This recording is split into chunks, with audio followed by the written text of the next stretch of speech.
You're supposed to be the anchor, Dee. I am the anchor.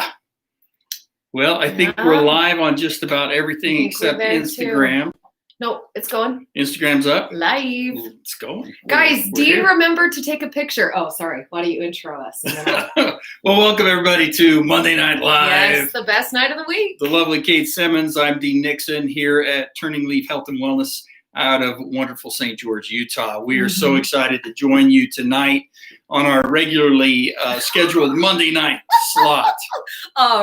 Regularly scheduled. I know. I love it. It's perfect. All anchorish. Yeah, there. all legit. Because you said I was the anchor. I know. I meant in your chair. Oh. Like, I'm moving. I got you. But guess what? So remember how every week I'm like, I wish I could show you guys what you looked like for us. Dean remembered to take a picture. I did. So I'm going to post that as soon as we're done on all of the social medias so you can see what it is that is beautiful all to five behold. Platforms. Oh, I love it. I love it. So congratulations. Thank you for remembering. Thank you for remembering. Well, we're excited. Last week, we spent some time talking about intentions and intention setting with the first of the year coming around and being able to move forward with this idea of new energy and new excitement to be able to create the world and life that we wanted to create. And so as we were really figuring out how to transition into the next piece here, Kate had this brilliant idea of really talking about the scarcity versus abundance mentality. Right. And to me, this is such a timely piece. As last week we really talked about intentions. Now we've got to really start talking about abundance, and we've got to start talking about scarcity and the mindset between the two. This is really, really important. I can't tell you how many times I sit with people that are wanting to create their life, that are wanting to move themselves forward, to be able to do things, but they are stuck in a scarcity mindset that they cannot see and they cannot understand. Yeah, absolutely. And it's really easy to get sucked into that. It's like a little bit of what we're conditioned to come at as far as our perspective in the world. And a lot of the messaging that we get and the advertising and everything comes in that scarcity place, right? Like, buy now because it's going to run out and you won't get it. Like, hurry now before the offer's over. Or, like you feel really inspired and passionate about going into a particular life path, like in your education or starting a new business. And then you look around and all of a sudden there's a million plumbers out there, right? There isn't, by the way. Please, we need more plumbers. But like you look around, you're like, oh my gosh, how am I going to get business when there's that many already other plumbers or whatever that looks like? So there's this particular concept and topic can really be applied in every single avenue of your life. Right. And so really kind of to kick it off, we probably ought to just talk about what the scarcity mindset is and what the abundance mindset is. Okay, perfect. So scarcity, I think I'll just do what I think. You jump in, girl. Scarcity is anything that's coming from the lack of something, right? Kind of the big one that I always chuckle at is the idea of overpopulation of the planet. Okay. Right. And not that there are some cities that are very, very, very, very, very populated in countries where there's hundreds of millions of people. Right. But have you ever been to Wyoming? Yes, Dean, many times. Right? Or times. The Great Plains and I've been to the Great Plains. The middle of America, right? Yeah. I've been to a lot of places where there are not a lot of people. Right. There's still so much space on our planet, but we get trapped into that idea of there not being enough room, and we need to start, and then all sorts of interesting things creep up, like regulating family size. Right. Like they have this way better than me, but haven't they done that in China? Yes, they did for a period of time. I know they're trying to move away from that, but they have created some social dynamics that aren't working for them. And we don't have time to go into that. But that comes from that scarcity mindset. Yes. Or sometimes it can really work out for us, though. Like, I still am not doing a great job of defining it, but like, with fuel, for example, like when we get scarcity about running out of fuel for gas to make gasoline, like fossil fuels, then all sorts of creativeness can come out of that in an effort to navigate and be able to find different ulterior ways to be able to fuel our lifestyles. via like solar energy and all that kind of jazz. Right. But scarcity comes from that idea that there's not enough for me, that there's going to be some sort of shortage. True. So I love that explanation. I want to add to it if I can. Do. Please. One of the things I like to use as an example of scarcity mindset is toilet paper. Oh, yes. I don't think we had anybody a really good example this last year. I don't think anybody can argue with this scarcity mentality when all of a sudden you're going to the grocery store, you're going to Costco, you're going to Walmart, you're going to all these places, and you're watching people go out with carts and carts of toilet paper, and then to the point where there wasn't any toilet paper over what? It was the scarcity mindset that got a hold of everybody. Right. Because we knew that the illness that was affecting everybody had nothing to do with the bowel system. Sorry for getting too graphic for those of you that may have offended. But the reality was it wasn't that, it didn't affect that part of our system. But the fear of, right. and that's what happens is we start to see people panic, and we start to see fears creep in, and they are illogical fears and they are logical fallacy fears. And we get into these two types of fear-based thinking, and that there is a shortage, or there's not going to be enough, or people are going to get it before I get it. And that's really where we run into scarcity in a mindset. There's also other scarcity mindsets, believe it or not. If we get into criticism of other people and we're criticizing them, it is a scarcity mindset. See, here's the reality. If you feel threatened in any form or fashion where you may not be attractive enough or smart enough or funny enough or cool enough or whatever that is, you will criticize openly or even quietly within your head. That's a scarcity mindset as well. So anytime that we are driven or motivated by fear-based thinking or fear-based reasoning, it pushes us into that scarcity mindset. And so we'll see people that will see, for example, this idea of money and scarcity. Yes, and this easy parallel to draw. It's an easy parallel. A lot of times people will be afraid. They'll say, the rich people, I hate people that drive these cars, or you see them pull up in a BMW or whatever. And Tesla. Now it's the Tesla. Dang, those Teslas. And so we see people pull up, and all of a sudden there's this envy. And then there's this cynicism, and then there's this angst. That is also scarcity mentality. If you're feeling that, that's because there's a scarcity mentality. And that envy, that feeling of, and then we get critical, and then we start creating backstories in our heads about their lives, et cetera, et cetera. What measures they've gone to create that kind of wealth. Now, I know growing up, there was a scarcity mindset that was very abundant in the world that I grew up in. And that was this idea that rich people were crooked, or rich people weren't honest, even though they were rich. And so the more rich they were, the more dishonest they probably were. And it kind of moved through the culture and environment that I was in for a long period of time that created this fear of money. It was almost like, well, I can't have abundance because the only way for me to gain abundance is by being dishonest, or being a criminal, or being a liar or a cheat, or slighting somebody else. That also is a scarcity mentality. Well, it comes from that, once again, like I love how you were putting that place of fear, right? And so then it's like, I keep doing this because I feel like it's this untruth that kind of washes over us and then comes forward to blind us. Does that make sense?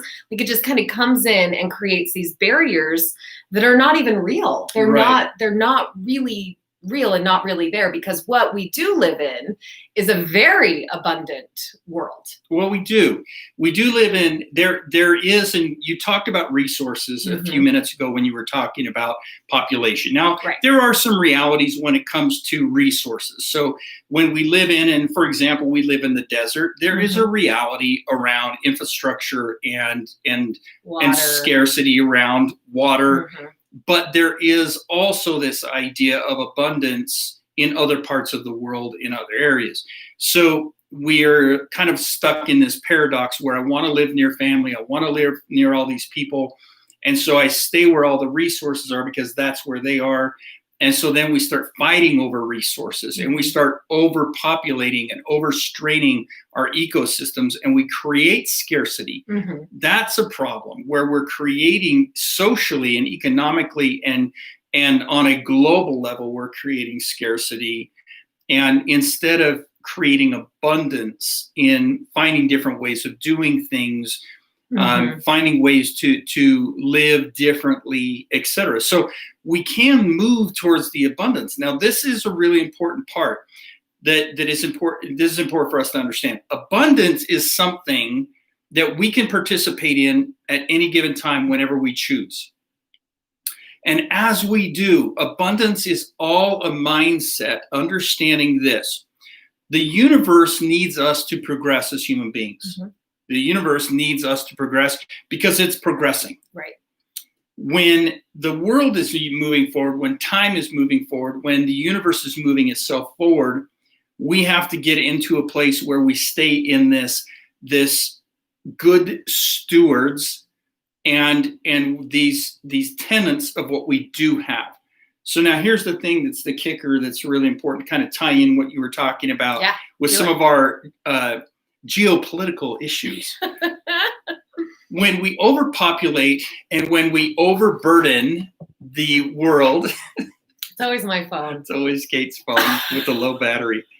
When we overstress the world, when we overstress, when we start having these other issues with fossil fuels and global warming, all these issues, pollution, and all sorts this is scarcity, because we're not using abundance to look for other resources and look for other ways. The world wants us to move forward. The world's conspiring with us to move forward. Resources, knowledge, information is abundant. It's everywhere. But the scarcity mindset is, well, how do I move myself forward? Right. And we get into a very egocentric thinking. If you are in an egocentric thinking, you are in a scarcity mindset. Yes. If you are in a global thinking, moving yourself forward moves the world forward thinking, now you're in an abundant mindset, if that makes sense. Absolutely, absolutely. Because that scarcity mindset leads to like a hoarding type of behavior where you just want more and more and more and more, which then taxes all the other things like you were talking about, right? So like, let's just pick let's just say potatoes, just for the sake of learning, right? Like if I really, really am into feeling abundant and want to gather as many potatoes as I potentially can, then I will overtax the soil in creating the potatoes, right, from the earth. I will have more than I need. So if you're feeling scarcity or abundance? Scarcity. I'm sorry, you said abundance, so I was confused. Well, like I want to have an abundance I of see where potatoes. you're going. Okay, does that make sense? I want to have as many potatoes as I possibly can. For me, right? Yes. Or as toilet paper, right? Or as much toilet paper as I possibly can, Yes. right? But I wanted to go somewhere that would also include the planet. Potatoes is great. Potatoes You're good. is great.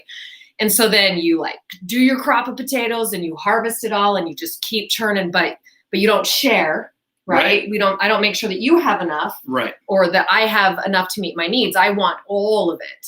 Right. And so that's when we overtax the system. Absolutely. Because of our egocentric needs. Because that forces other people to then have to hoard, right, which forces other people. So now we're over working the soil. We're creating a lot of spoil. We're creating a lot of waste because there's no way we can consume all of that. And so we create a scarcity within that, and we create a pollution in the planet as you think of all those potatoes that become more stagnant and start adding to the waste issues that we have. So that's a great example, and we can put it on a lot of levels. Now, absolutely. I mean, we could spend hours on this and really get deep into it, but the reality is we need to move towards an abundant mindset.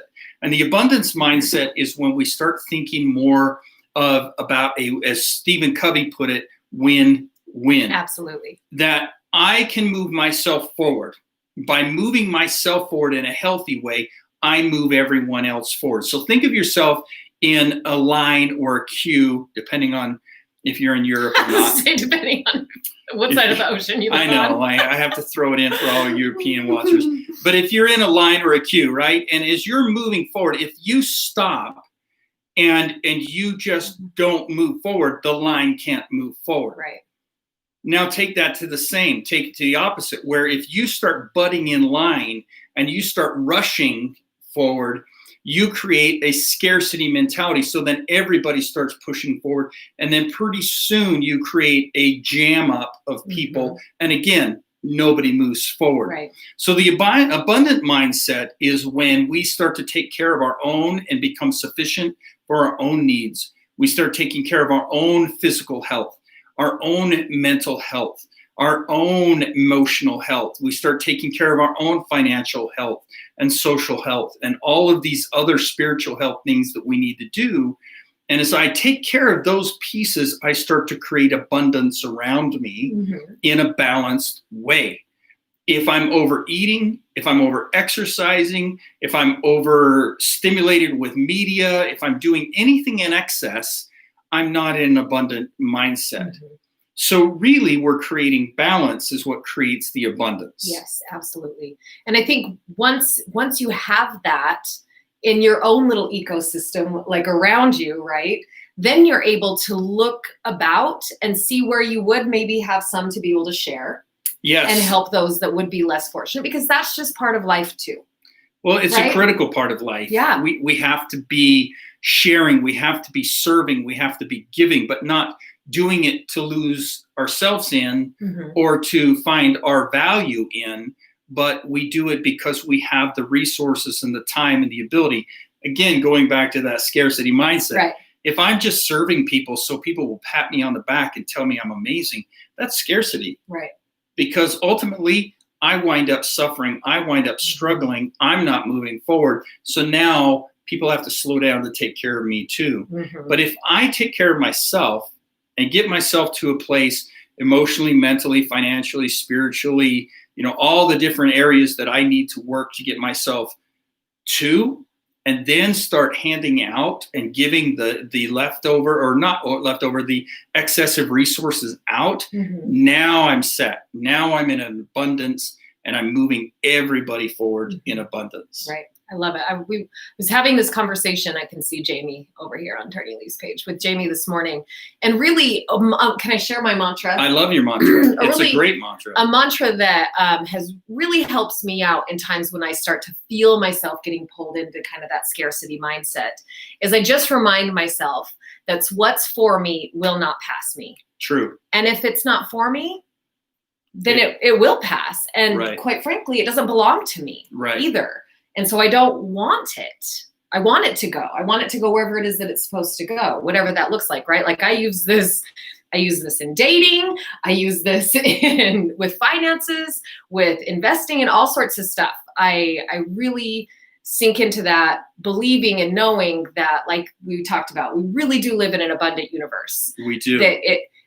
We're so fortunate, and to be here as humans and experiencing this existence in our physical human bodies and having all of the amazing capacities that we have, it really is a stage set for us. It is.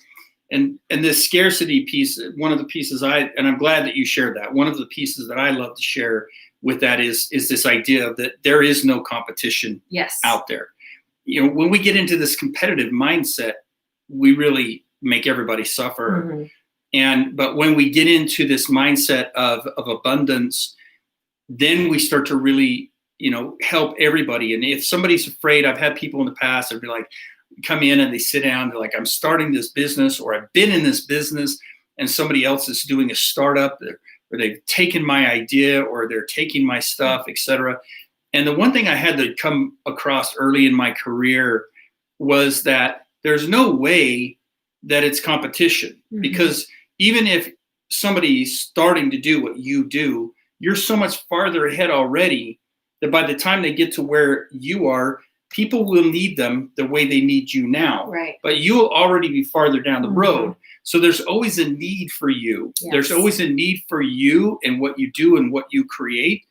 And the other piece is there's no competition because everybody has a unique voice, a unique style, and a unique way. So when you start stepping back away from this competition and you start embracing who you are, taking care of yourself, focusing on you, we stand in abundance. Absolutely. Every single one of us, which is the most beautiful part. The best part. That's the amazing part.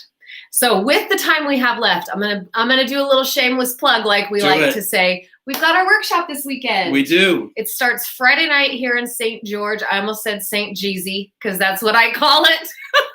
Outside of Monday Night Live. So it's here at our office in St. George, Utah.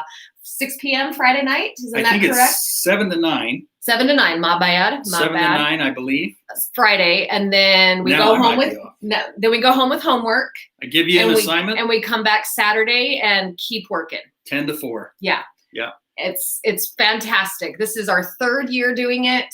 We had great results. Everybody, we've had so many people that have had successes and have been able to create things. It's so fun to hear when people get back to us and go, oh my gosh, everything I did set as goals, everything I set as intentions. Yes. I hit most of them or hit all of them. It's pretty cool. It's so fun because we get the progress reports all year. That's what's really fun. Some people set stuff that they achieve really quickly, and some people it takes a little while longer, but that's part of the abundance, right? If it's for you, it won't pass you. And so you can surrender that time frame a little bit. Amen. So hopefully we'll see you here this weekend. If not, we still love you, and we will see you next Monday Night Live. Bye. Goodbye.